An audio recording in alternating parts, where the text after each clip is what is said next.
team. We are back with another one. I've got my good buddy here, Dr. Chris Forte. And some people, we were just talking about this before we hit record. His PhD is in trackology, and you'll understand this here in a little bit. But Chris has been a longtime member of the Loveland Roadrunners, back kind of pre-Sweetheart City racing days. Chris and I go back, about 7 years or so ago, I guess, at this point, when I first got introduced to Loveland Roadrunners. He was one of the first guys that I met when I got into the club back years and years ago. And you guys, sometimes I'll get these emails from people when we put the track workouts up, the speed workouts, and they'll fuss at me about the thing and the workout and stuff like that. It's not me, it's Chris. It's him that's doing it. It's his ideas. So if you're in pain and you hurt, you know who to blame heretofore, not this guy. There you go. That guy. But Chris is originally from Massachusetts. He works at Turning Point Center for Youth and Family. I'll let him kind of fill in kind of what he does there.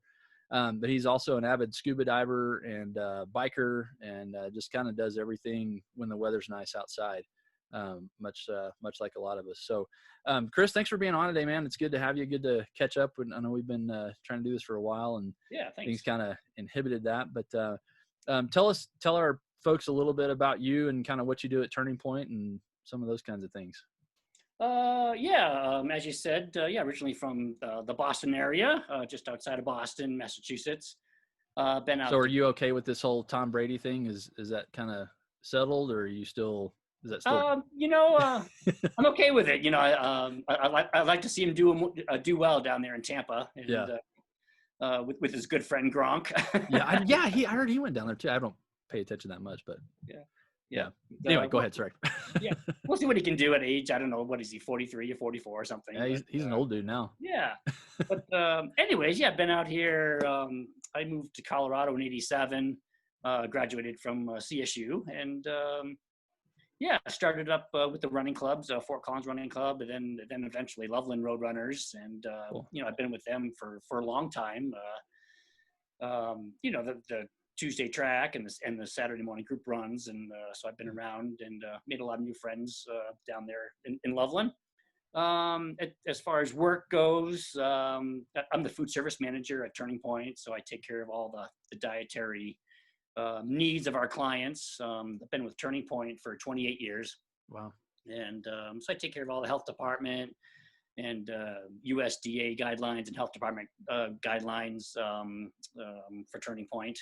And I really enjoy it. I'm kind of my own supervisor, and nice. So I make my own hours, and very flexible hours. And as long as I get my work done, I like getting home early and getting some workouts in, and then have most of the afternoon and evening nice. To myself to do some workouts. Let's see what else. My first half marathon was the Horsetooth Half Marathon when I first moved out here. Oh, cool! I didn't know that. Yeah. So, that was a good one to pick. Yeah. Well, welcome to running to Colorado. Yeah, there we go. I've been out here for a while, and I've done most of the races out here, and cool. And I still enjoy it. Over the years, I'm slowing down, obviously, but I don't know that that's true at all. But I still enjoy getting out, especially Saturday mornings and Tuesday evenings with my friends and getting a good workout in, and of course, as you mentioned, scuba diver. I've been around. I've been to Indonesia and Australia. Jeez. Been to Fiji, and so I really enjoy that. And I was supposed to go to Italy this year for a bike tour, but obviously, that was canceled. So. Yeah. That's a bummer. Yeah. So what? Okay, so I mean, you picked some pretty like I guess Fiji's probably okay, Australia's probably okay. What's the highlight scuba trip for you? What's been the best one so far? Let's see. Fiji was pretty good. That was the first time. That was my first trip to the South Pacific. Cool.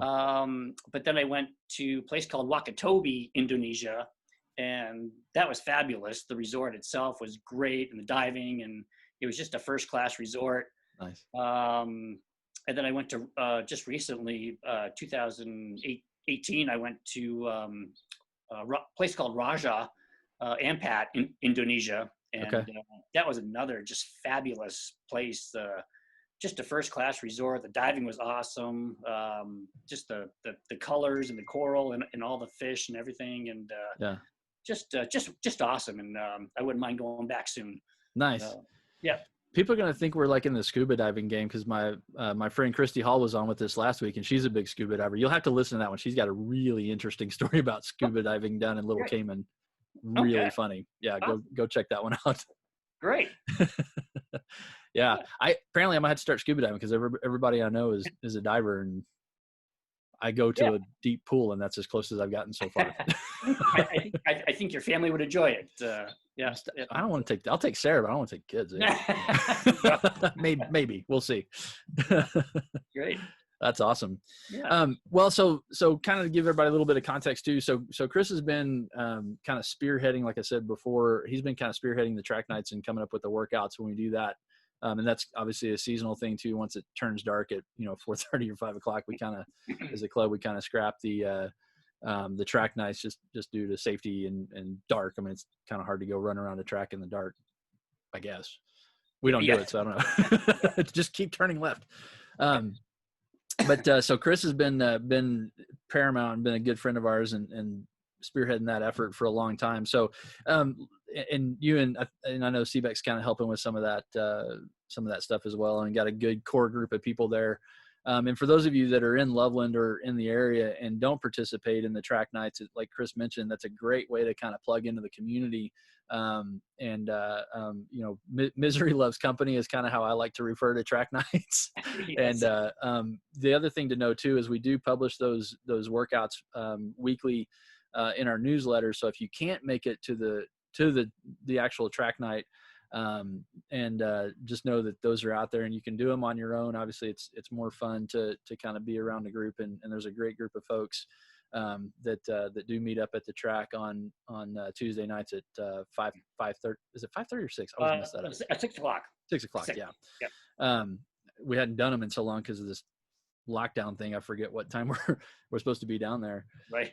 But it's a great way. So let's kind of talk through kind of the advantages to speed work, because I think a lot of times for people, if they're training for whether it's a 5K or a marathon or whatever, I know at least for me, the speed work is the one that I'm willing to kind of forego if depending on how my work week is going. If I've got to drop a workout, I can usually talk myself out of that speed work, but that's probably not the right way to go about that. What are your thoughts there? Yeah. Oh boy. It's a loaded question. Yeah. Speed work is important. I'm not sure why. Yeah. Well, I'm not a coach or anything, but sure. But I've read a lot about. I've seen training plans, and a lot of training plans like to build in at least one speed workout. Obviously, once a week, and I think it's just important speed work as distance. Yeah. Well, maybe talk about too, like how you've kind of seen when you've incorporated the speed work into your kind of weekly runs. Like, how have you seen that impact your race day? Let's say that kind of thing. Because I mean, you're a fast guy. Like, for you guys that don't know, Forte's, when he talks about he's not slowing down. FYI, I'm not slow. I'm not fast, and I can't hang with him. Yeah, I think, speed work, obviously, especially for 5Ks and 10Ks, definitely get you prepared for those shorter races. Yeah. Speed work is also important, I guess, for half marathons. And I don't know about marathoners. I guess maybe there's longer intervals maybe for marathons. Mm-hmm. But definitely, it certainly prepares me for 5Ks and 10Ks, and just helps you keep your heart rate up and approach that threshold. Especially for a 5K and 10K. Yeah, it kind of gets you in that anaerobic state where you kind of know what that feels like, and that you can kind of work through that. And I mean, I know for me, that's what years ago when I was kind of train when Matt Biedron was helping coach me through the half marathon distance, he was adamant about track nights. Because before I would if I happened to run late or something, I was like, oh, I can't make track night this week. Sorry guys, But Matt was like on me. He goes, no, that's not a workout that you can skip. You can skip the others, but. And I think a lot of people get scared off by running track because they think it's just professionals or fast people, and it's like no, we're just a laid back group, and we like to have fun, and I'm just out there for the workout, and you can usually do the whole workout, or you can do half the workout and go at your own pace, and it's just a really laid back group, and you can change the workout up if you want to. If you want to go longer or do your own thing, that's fine too.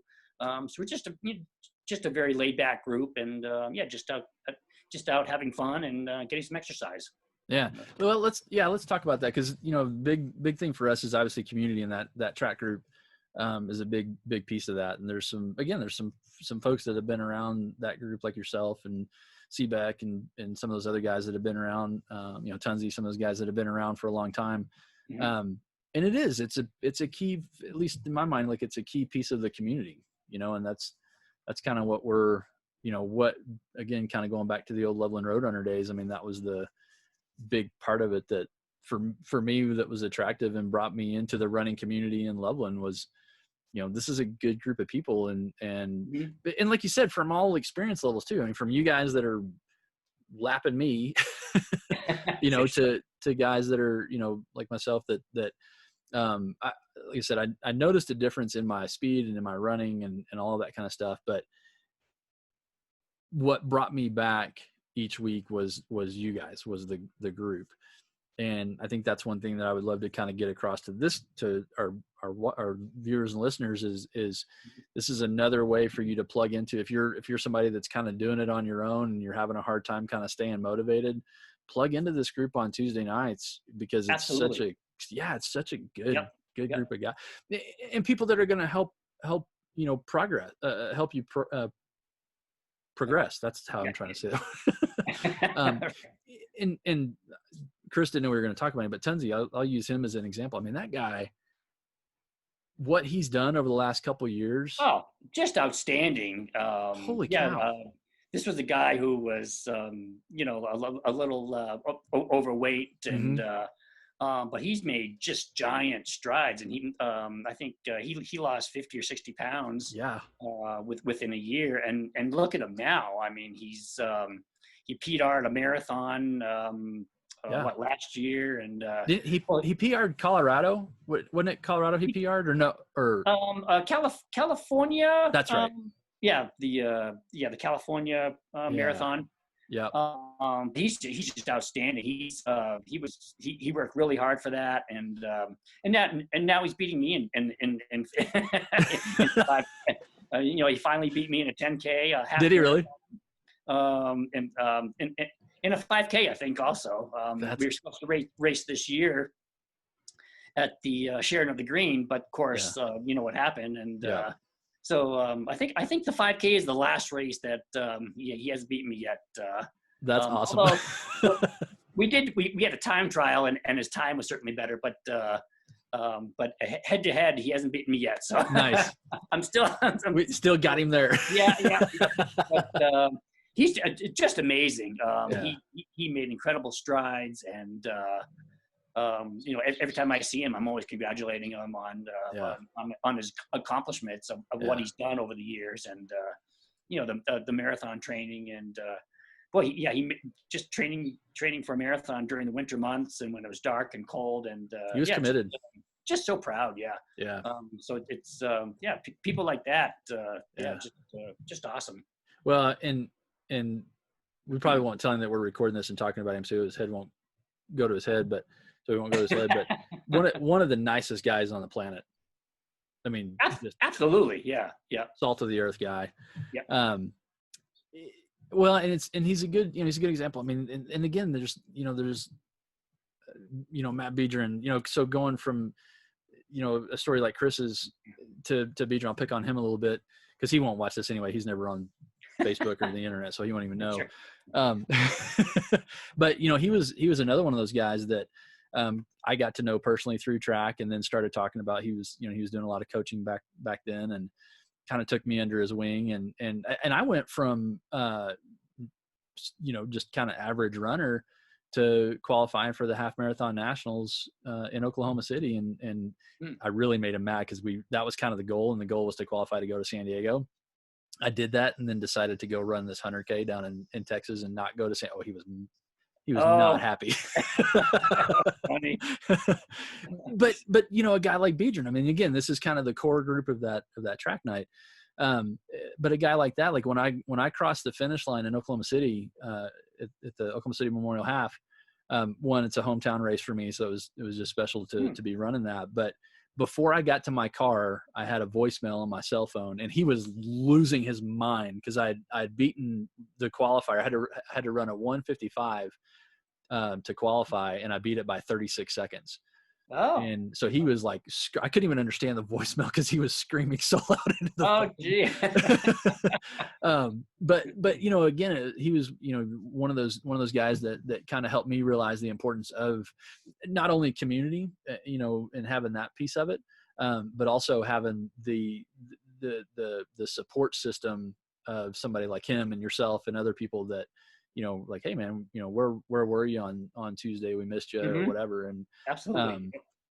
Just some things like that, again, kind of from a personal standpoint, like that's what I saw in my running, is I went from being, a 9:45 to 10-minute miler, having a plan. One, that was part of it, was, Matt put me on a plan, and I stuck with it. I mean, I was pretty meticulous about it for the first time ever in my running, and probably last time actually in my running career. I stuck to that plan, but that track night was a key piece of that protocol. And, going from that to, averaging 8:15s to 8:20s in Oklahoma City that day. I mean, wouldn't have happened without those speed workouts. In my opinion, it wouldn't have happened without those speed. And I'm like you, I don't really understand. I mean, I kind of get it. I kind of know why that works and why that's a key piece of it, but my knowledge of how to program that for somebody goes not much deeper than that. For me, I think, this meeting up with or having these group runs during the week, especially, track and the Saturday morning group runs, it holds you accountable. For sure.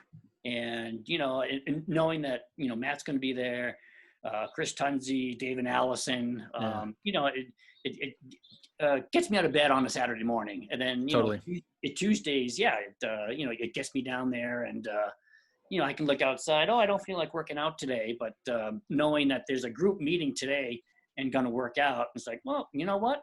I might as well go. And, so it's really, really beneficial for people if they're looking for motivation. And, doing track workouts by yourself is not that much fun.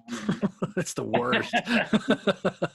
So if people looking for motivation, Tuesday we have track, and then Saturday morning group runs, and then of course the brewery runs during the week also on Thursdays.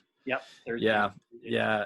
And that's the thing. I mean, I think race day is fun, and just to kind of put a timestamp on this, you guys, we're shooting this as the world is actually kind of opening back up in some version. Kind of, I shouldn't say post-COVID, because it's never going to be post-COVID, but we're 2.5 or 3 months into this thing now. I can't even, time has kind of, it's like been the eternal Groundhog Day movie.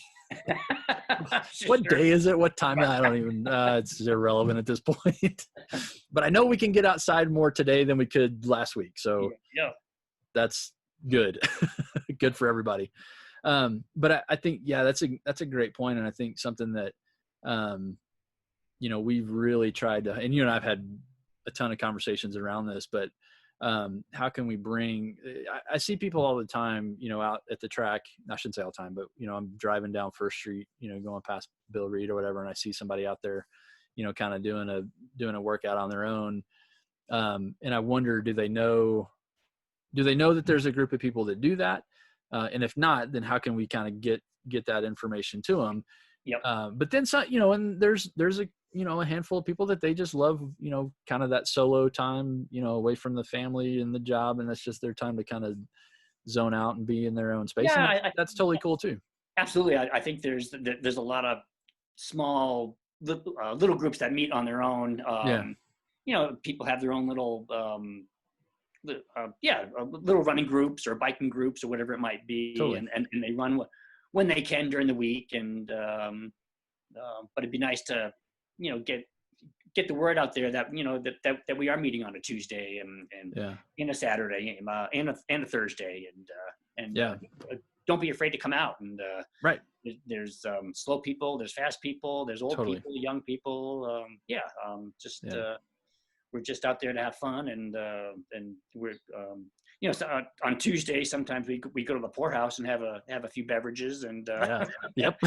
and chit chat about races and you know, so it's a lot of fun. Yeah, tons of fun. I remember one of my introductions into the club 7+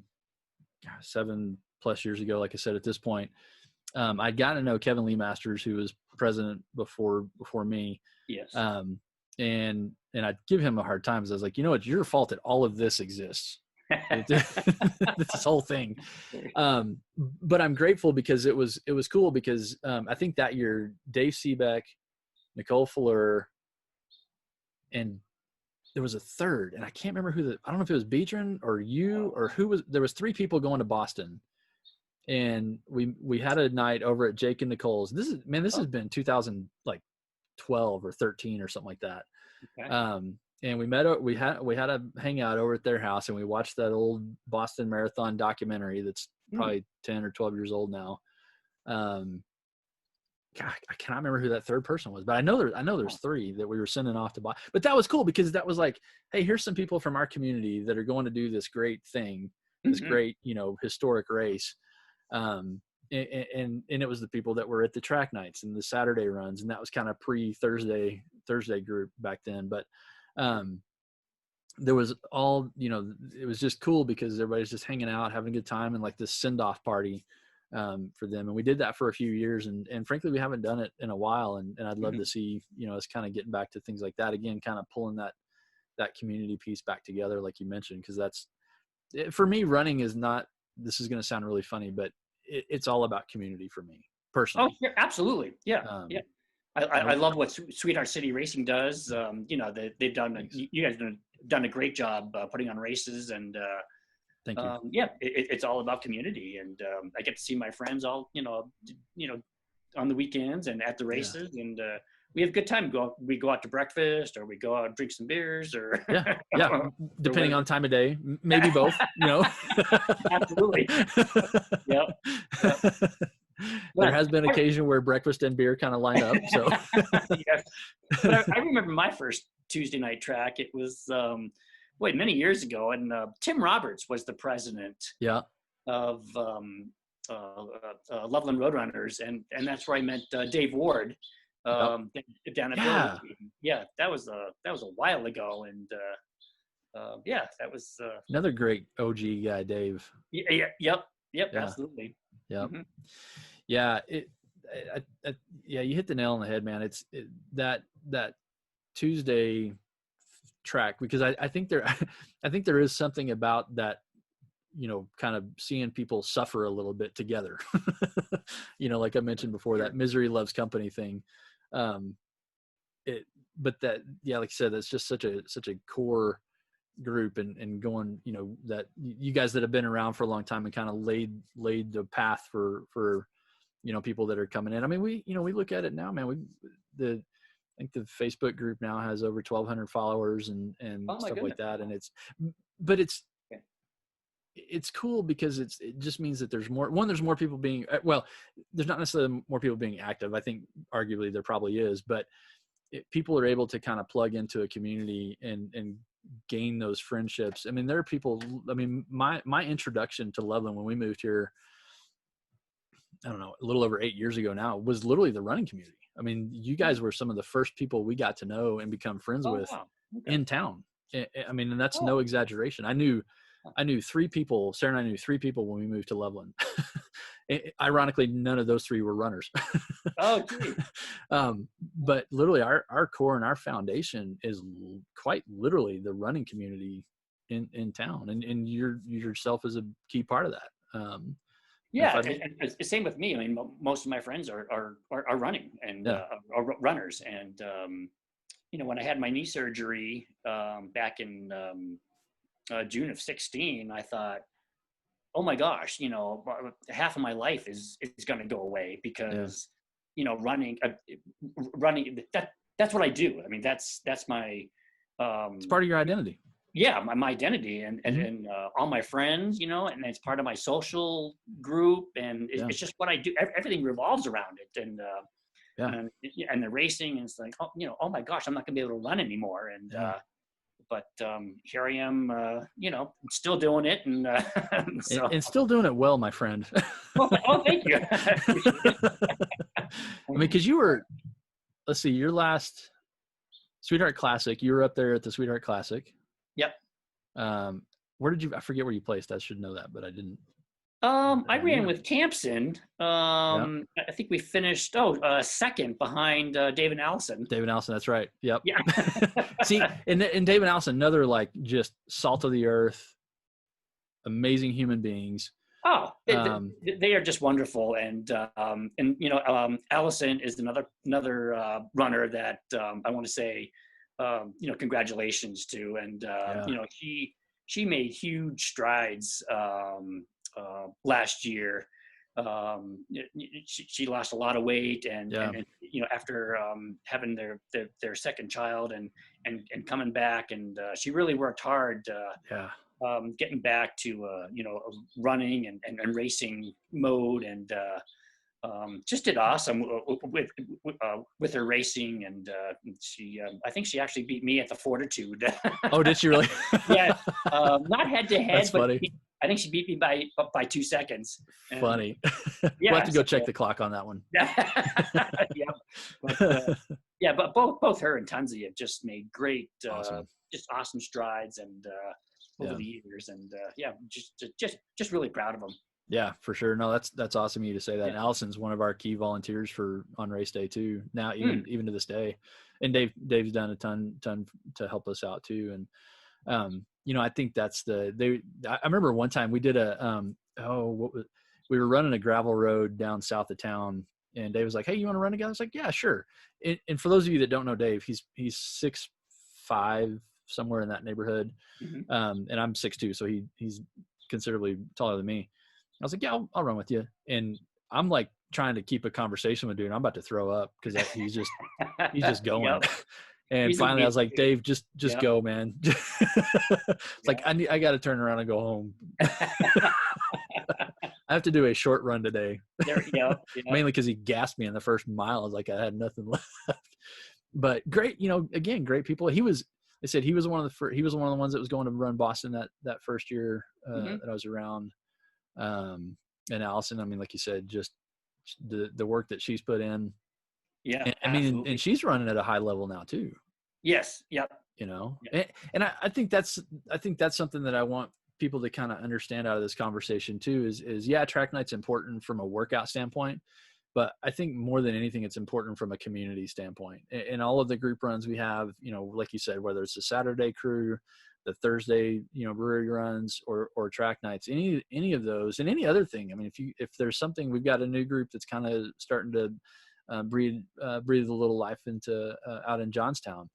They were having a good time and getting going early, and then all of this kind of happened, and we got into winter, and it kind of dwindled a little bit. But they're starting to kind of revitalize with one of our ambassadors that's out in Johnstown. So it's cool because I mean, for us, it's like we just want people to know that there's a place where you can plug in. I don't, whichever one it is great. Sure. Plug into all of them. I mean, if you can, but I think that's the thing that has kept us engaged in the running community.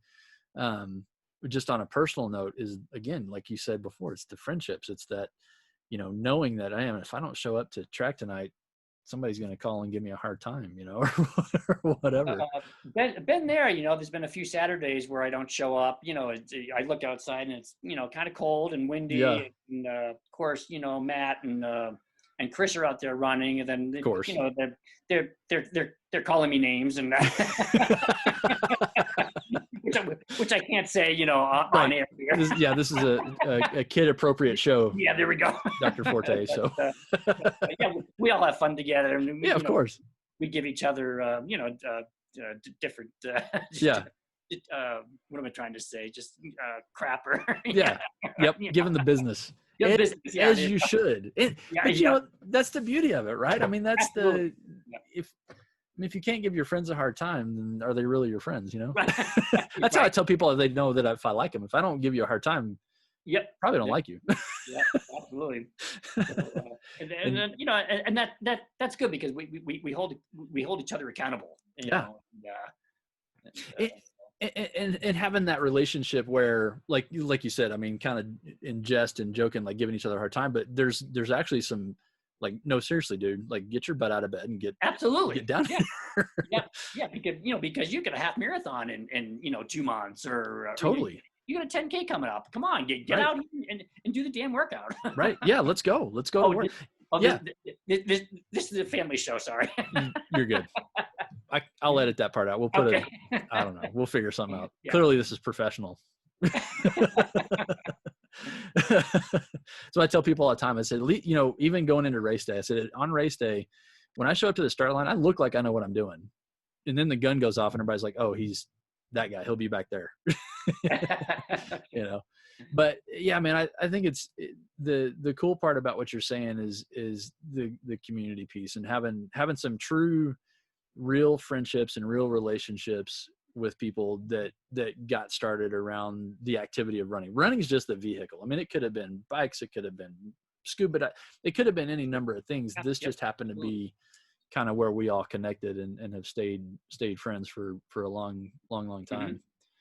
Sure. And you know, and I'll tell you, man, that's one of the best parts about, you know, what Sarah and I have done kind of with Sweetheart City Racing, just the event side of just the racing side of it. That's why it's killing us right now to not be able to put races on the way that we like to, just because of all this stuff. Sure. I think we're going to get back to it sooner than later, but I can tell you more about that later. But you know, for me, one of the best parts is being at the finish line and seeing you and all of the people that have helped build. I mean, this Sweetheart City Racing is you guys. I mean, you guys have built it. We've just been fortunate to kind of be the face of it, I guess is the best way to say that. But it has been about community for us from the beginning with you and Dave and Allison and Tunzi and all of those people that, you know, have been around, Lee Masters and the Fluters and all these people that have been around season. I mean, I could go on and on and on. Oh, sure. Yep. Absolutely. Yep. You know, and seeing you guys come across the finish line, the fact that I get to stand there and high five, well, back when we could high five and hug each other, you know, Sure. Right. Maybe we'll do that again with face masks and, you know, whatever, the hazmat suit and the whole thing. Like, there we go. Yeah. But, you know, being the person that gets to stand there and be at that finish line and see our friends from the day, you know, from the origination of this thing. Sure. Yeah. To do that is like the best. But then, you know, the cool part too is like we're now seeing it start to expand, and we've got, you know, we had our first proposal at the Sweetheart Classic this year. That was like mind blowing. I'm still trying to convince them to let me officiate the wedding underneath the SCR arch. I haven't quite got them convinced of that yet, but I'm just chipping away. So you know who you are if you're watching this. There's my plug again. But you know, seeing people like that, and even newer runners that we've seen come into town and or where we were, you know, 8 years ago, not knowing a soul, but now they're plugging into the exact same group of people that we did. That's so cool. I mean, it's so fun to be part of that, and to have guys like you that have been around, you know, for a long time. We won't say how many decades, but good. Because I'm less than one. I know you've been around longer than me. So, but you know, to have that kind of continuation with this Loveland community, it's just so cool. And to see new people, and that's why, again, I'm going to kind of beat this to a pulp, but I want people to know that, you know, 6:00 on Tuesdays, check the newsletter, plug into the Facebook, groups and things like that, and show up and do those workouts. And it's, while we've talked a lot about kind of the workout piece of it, it's not necessarily the workout that's important, although it is. It's given you another group of folks to be around and to get to know. And, Sure. I just can't say enough about you guys, and still sticking it out with us and showing up to the classic and showing up to different races and things, man. It's just so much fun for us, and having you kind of still spearhead the track nights. You and Dave do a good job with that group, and and I'll put it out in the newsletter. We talked about it earlier, but next week or this week's another ladder, which everybody loves. Right. It's like, oh God. Yeah. But one of the hardest, but one of the best workouts you put out there. Thanks. So, well, tell us, so we talked a little bit about that. Give me kind of your favorite, running story, and feel free to lob any names that we could embarrass in there too. What's your favorite running, whether it's a race or a workout or just a Saturday run out with the gang? What's one of your favorite? I'll put you right on the spot. Oh my gosh. Favorite running story. Yeah. Wow. It's a tough one. I would say accomplishment. I finally broke years ago, 2004. I broke 137 in the half marathon. Jeez. I was what did my watch said 136.51. I think they had me clocked at 136.57 or 58. So I was happy about that, and I celebrated. That was down in Naples, by the way, Naples, Florida. Nice. And Mom and Dad were on a cruise, and so I had the whole place to myself. And so, if I'm gonna break 137 on Sunday, I'm gonna celebrate down in Maxwell's. It's a restaurant just on the water down not too far from the condo. Okay. And so I sat at the bar there and had a nice dinner and awesome. and a couple of cocktails. And had to suffer in that yeah. terrible scenery of Naples, Florida. Yeah. Bummer. Sorry about that. Boy, another half marathon that comes to mind. Tunzi and Matt and myself, we all went out to Indianapolis, and and that was I don't know what year that was. That was a few years ago. Yeah. We had all had high expectations to really run well, and then just all of us just fell apart. Of course, that was right before my knee surgery, and my knee blew up at about 7 or 8 miles, and had to hobble in. And Matt didn't run well. Then I think Chris Tunzi, I think he hurt his ankle or something, and so that wasn't a good race for him. So that was we want to get redemption at that race. Got to go back and get that one. Yeah, absolutely. I remember that. I vaguely remember that story. Yeah. Yeah. Okay. Yeah, we keep talking about it every year, but haven't gotten back there. But maybe one of these years. Yeah. Well, Indiana right now they're running races. They actually had one. It was 80. Yeah, it was an 80 person like 10K or something last weekend, I believe. Oh, okay. So, and they did it well. I mean, they executed the race and kept everybody safe and capped the numbers. It probably wasn't the one you guys did, but they're getting back in the racing business in Indiana slowly, little bit, little bit. Excellent. Yeah. That's awesome. Yeah. Well, and I love that you finished that up with you 3 guys going to travel together and do a race. Yeah, that's another thing. As you said, community and meeting new people, and I can't tell you how many times we've been down to Denver doing the hot chocolate run. That's one you do that one almost every year, don't you? Yes. Yep. Yeah. we go down there and spend the night and have dinner and have a few drinks, do the race, and then we have breakfast afterwards, and it's really a fun weekend. Yeah. Good times. So that's good. I love that. Yeah. And traveling around, Tunzi came down to Florida this year and ran the half marathon with me. Oh, did he? I didn't know that. I mean, I knew he had ran in Florida. I guess I didn't put the connection that you guys did. He stayed at the condo with me, and so that was a lot of fun. He got to meet my 2 brothers, and they were down there for a couple of days. And cool. So yeah, that was nice. We hung out at the tiki bar and had a barbecue and some drinks, and That's awesome. yeah, yep. So yeah, we really enjoy the traveling around and Yeah. going to different states and doing different races. How many states have you raced in? Oh my goodness. I'm giving you all the hard questions today. Not as many as you think, but let's see. Well, yeah, Florida. Did Vegas. Nice. Yeah. Did you do that? Was that the Rock and Roll or when they're on the strip? Down the strip. Yeah. Yeah. Yep. Yep. Obviously Colorado, Massachusetts, Connecticut. Let's see what else. I want to travel around more. Yeah. But it's time and money. Yeah. Obviously. Little things. Little things. Right.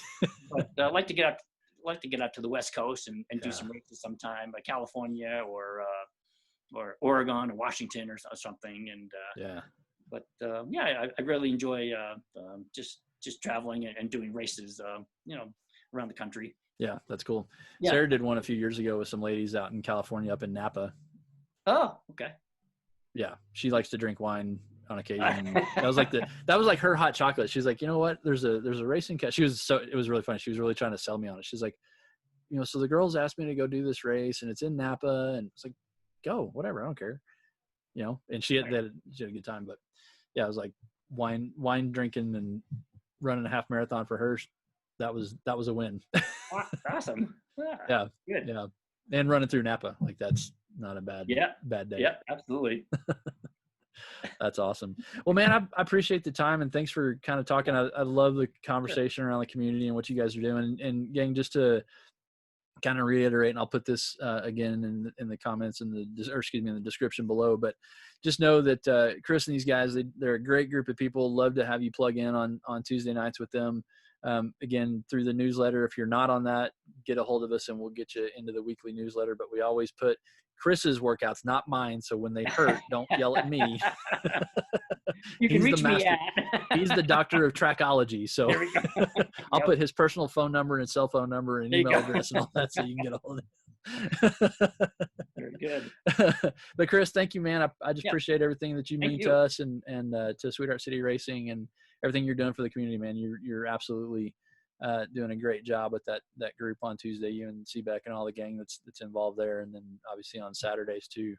Again, you guys just keep plugging in, and we'll get you all of the info to how to get involved in that, and we'll go from there. So Chris, thanks again, man. Thanks for being on and taking a few minutes to visit with me. It was fun. Thank you. All right.